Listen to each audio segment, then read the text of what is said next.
All right, good afternoon. I'd like to show you how I recommend you tag your assemblies or systems in Revit in your building sections, and the same tag will be used in wall sections too. This project's pretty early, so it's kind of messy, but it's never too late, never too early to start identifying the various systems you have.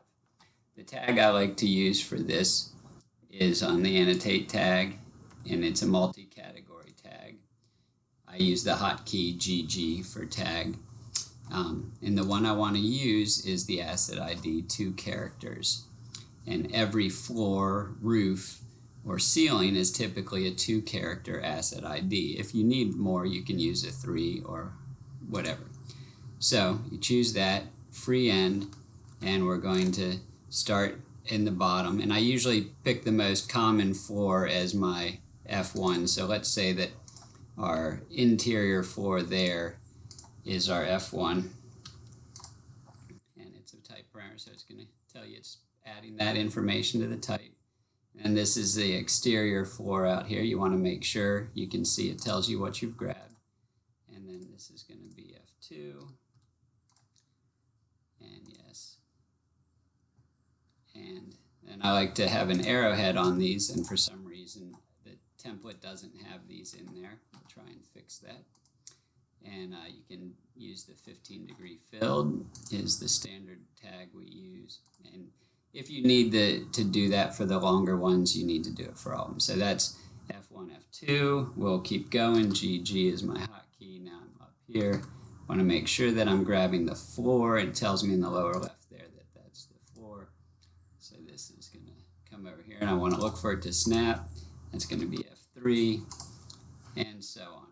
Now, that's all well and good. That's the type mark or asset ID. We also want to make sure that the description is filled out appropriately in this. So this is the 13-inch metro deck concrete slab. Whatever information you need to put in here, your UL assembly or whatever.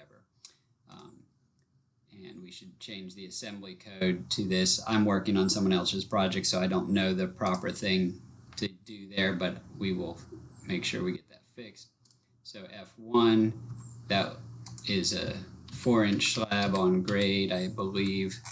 So we're going to grab that element, edit its type, and make sure it has a description.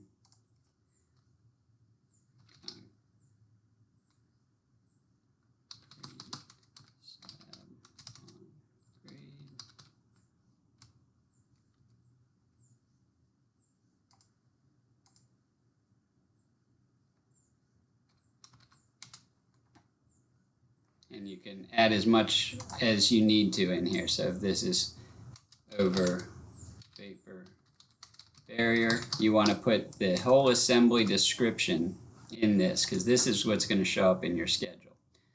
And this is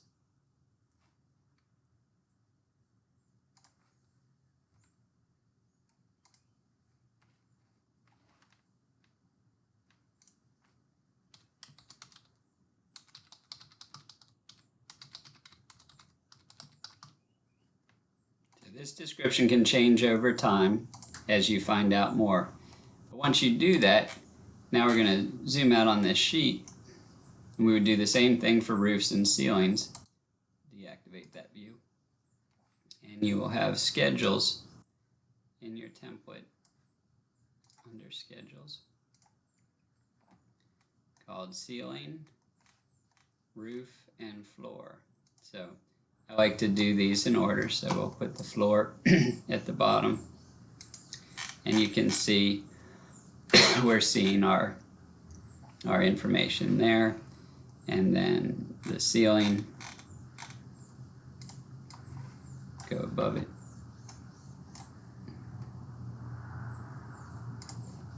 and then on the very top will be our roof.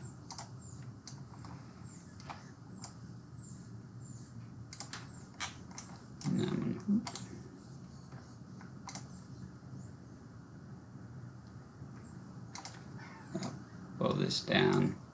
And this project needs some cleanup, but the sooner you can get these I call them system notes, this information on your sheets, the easier it is to track your project and people knowing what the different systems are you're showing. So we've got to check out why this is showing multiple R2s. I don't know if those are really different types or this is not. Yeah, it's okay. So there are really this many roofs set to R2. So somebody needs to do some cleanup here in this project. So we'd start to look and see what are these really correct. And it doesn't look like they are. It looks like someone's taken. See, that roof right there shouldn't be called R2 at all. We need to go in and edit that because that's the Metro deck. So that's not correct at all.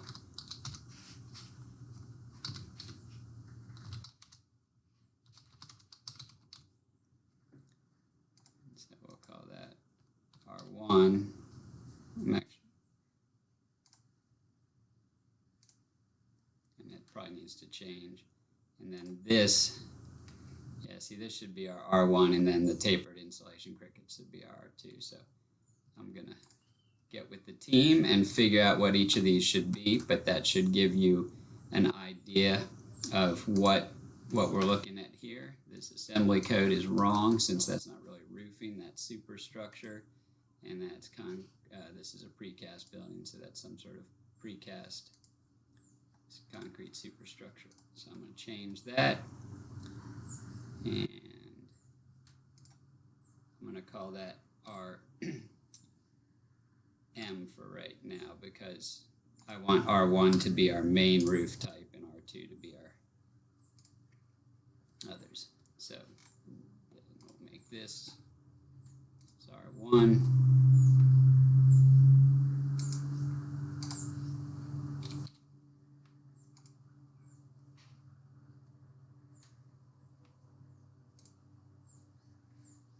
That shouldn't say over crickets, that's over tapered insulation. And you want to put your min R value. I don't know what that is. So anyway, after you've got your systems, it's very important to define these systems as you go. So now we can do our GG, and we'll see that this is now R1, and this should be R2, because that's really a cricket beyond. And this should be that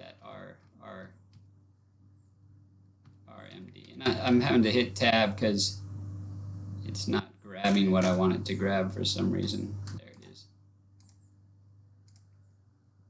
So I hope this is helpful to you and will save you lots of time. So there's an example. If we needed the 3, we'll go ahead and change that to 3 and edit it. And we need the arrowhead.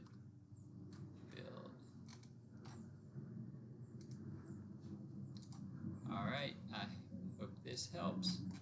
Now we should have a nice schedule filled out here.